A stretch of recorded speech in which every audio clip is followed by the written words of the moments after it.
अपने गुरु भगवान शिव के चरणों में प्रणाम। प्रणाम है इस कालखंड के प्रथम शिष्य साहब श्री हरिंद्रानंद जी और इस कालखंड की प्रथम शिष्या हम सबों की शक्ति स्वरूपा दीदी नीलम आनंद के चरणों में प्रणाम है।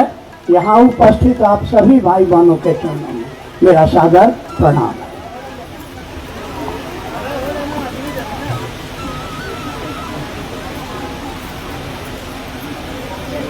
छियासठ 1966-67 एक साल साहब श्री हरिंद्रानंद जी मेरे विद्यार्थी, मैं उनका प्रोफेसर।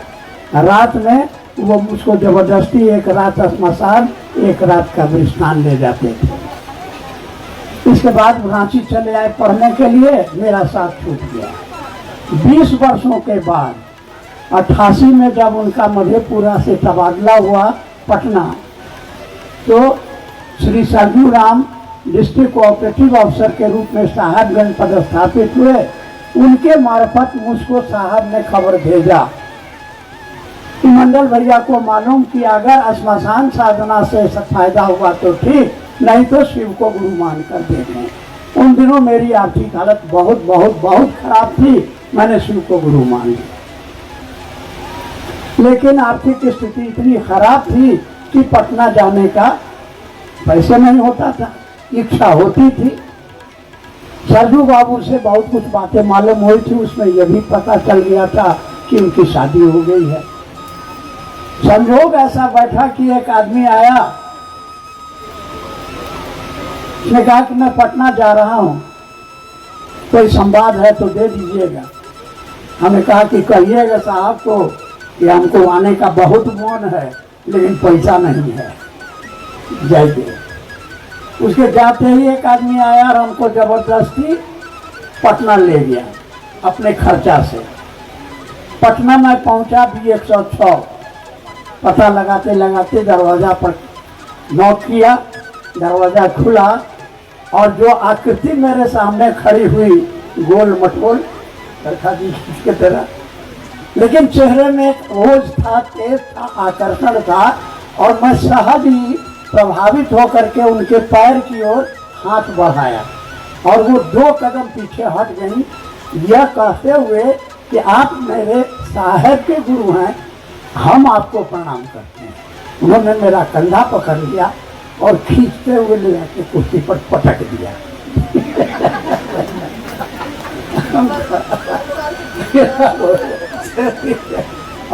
अरे बाप, चलिए यहाँ तक तो ठीक है। अब साहब ऑफिस चले जाते थे, अब दीदी बैठती थी सामने में, पान ले लेती थी, काट रही है, चूना लगा रही है, पनबट्टा में जमा कर रही है, गुनगुना रही है।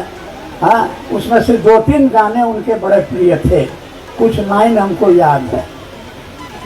मुझे है प्यार भोले से, जगत रूठे तो रूठन दे। आप लोगों को भी याद है, जगत रूठे तो रूठन दे। दूसरा था, कभी कभी क्या करती थी और वो पता नहीं महादेव से कहती थी कि साहब को कतूर के लिए तुम साहब महादेव से, हैं, हमने तुमसे प्यार किया है जितना, कौन करेगा इतना।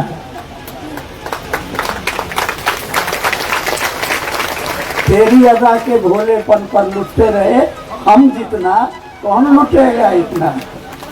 ये उसके बाद अब दीदी गुनगुनाती थी, फिल्मी गाने के आधार पर कुछ जो है तो भजन बनाती और होता कुछ, हम भी उसमें अपना सुझाव देते कि ये सब होना चाहिए वो। और कभी कभी बीच में होता क्या था कि हम बैठे हैं, दीदी नीचे बैठी हैं, हम सोफा पर बैठे हैं, ठीक मेरे नाक के सामने में एक कान में आवाज़ आती फुट और नाक में सुगंध भर जाती, कभी गुलाब की खुशबू, कभी चमेली की खुशबू, तो कभी हम कहा दीदी क्या हो रहा है, तो ध्यान मत दीजिए, सब चलता है। और मैं गया था तो मेरे पास सिर्फ एक धोती, एक कुर्ता, एक गमछा था। तो बिना नहाए 2 दिन हो गया था, क्या कपड़ा उपड़ा नहीं है जो है तो ले लिया। क्या सुनिए, गमछा पहनी, आई हम कुर्ता पजामा हमको दीजिए। उन्होंने अपने हाथ से उसको दिया, ये उनका है। अब बीच बीच में कभी मन करे कि जरा बाहर घूमे, तो जैसे हम अपना कुर्ता पहनते, क्या बात है, कहाँ जाइएगा, पान खाने का मन है, चाय पीने का मन है, आप बैठिए बैठिए। हम उनको लगता था कि कोई उनका प्राण खींच लेगा। हमको घर से बाहर निकलने ही नहीं थे। 2 बार हुआ, 4 बार हुआ, हमको डर लग गया कि साला ठीके में भेड़ा बनाई कि कहा घर से निकलने नहीं दे रही है। हमने एकांत में साहब ने कहा कि देखिए हम जाओ, सोचते हैं कि तुम बाहर टहले घूमे, पटना है, दीदी हमको निकलने ही नहीं देती है। अरे जो बहुत जानती है, बाहर मत निकलिए, आपका दिन खराब जा रहा है, हाथ गोड़ टूट जाएगा, कहीं कर नहीं रहिएगा, इसलिए जो कहती है तो करिए। तो उस दिन से हम वो अपना मुँह मार करके मन करता था, तो हम कहते थे कि दिल्ली चाय पीने का मन है, पान खाने का मन है, भजन गाते रहते थे। और 2 बात और कहेंगे, ज़्यादा नहीं। दीदी ने हमसे कभी कहा कि मंडल भैया बड़ा फील्ड में उड़ते रहते हैं, साहब के पास कौन रहेगा, मन कीजिए साहब के साथ रहिए।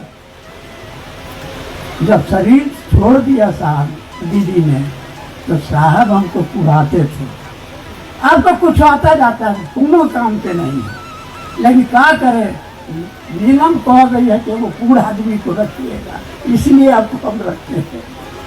हम भी समझते थे कि साहब आनंद लेते हैं। तो दीदी ने हमेशा एक ही बात कहा, और लिखा भी, आप पढ़िएगा अंजिल आखिर में, कि मैं सब काम अपने बेटे के लिए, पति के लिए, परिवार के लिए कर सकती हूँ, तो महादेव के लिए नहीं करूँगी। और इसीलिए उन्होंने मर मर के गुरु का काम किया, मरते मरते गुरु का काम किया। और इसलिए आज धरती कह रही है कि जब तक सूरज चांद रहेगा आपका नाम रहेगा। दीदी ने कहा, आप ईमानदारी से, इस पर उन्होंने जोर दिया है, किसी भी आप यूट्यूब पर सुनिएगा, दीदी ने कहा आप गुरु का कार्य ईमानदारी से करिए, मैं आपके रास्ते में आने वाले कांटों को चुन लूंगी। आपका जीवन शिवमय हो, मंगलमय हो, आप शिव के शिष्य बने रहें। यह साधुवाद नीलम दीदी ने हम सभी शिष्यों को दिया है, इसकी मर्यादा रखनी है। और उन्हीं की दया मांग करके, उन्हीं के आशीर्वाद से, उन्हीं की सत प्रेरणा से हम और आप एक ईमानदार कोशिश करें। क्या करें?